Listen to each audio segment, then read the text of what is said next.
না জেনে শুনে ওর গায়ে হাত দিলে কেন? তুমি জানো ওর কাছে ভয়ানক আত্মা আছে, তোমার যখন তখন ক্ষতি করে দিতে পারে। এসব ভূত আত্মা প্রেত বিশ্বাস করতো 90s এর লোক। এটা 2026, এখন আর এসব কেউ বিশ্বাস করে না। তুমি বিশ্বাস করো আর না করো, এটাই সত্যি। থামো, এই তোমাদের মতন কিছু ভণ্ড লোক নিজেদের ইনকামের জন্য সমাজে কুসংস্কার ছড়ায়।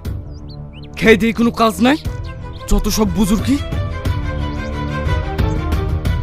এসব করার থেকে রাস্তায় থাললে বিক্রি করবা, তাতেও একটু সম্মান থাকবে। রাবিশ মেন্টালিটি সমাজটাকে নষ্ট করে দিল। দেখো বাবা, ওনার সাথে এইভাবে কথা বলো না। আমিও এইসবে বিশ্বাস করতাম না, কিন্তু এখন যা দেখছি এটাই বাস্তব। ব্যাস,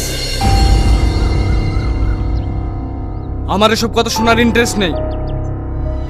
তোমার হাতে রেখা আমি স্পষ্ট বুঝতে পারছি, সামনে তোমার অনেক বড় বিপদ।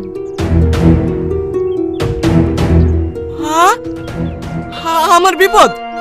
তাহলে তো আমার মৃত্যু হবে। দেখো দেখো, তাহলে আমার কবে মৃত্যু লেখা আছে। ছাড়ো আমার হাত। যত সব আবল তাবল।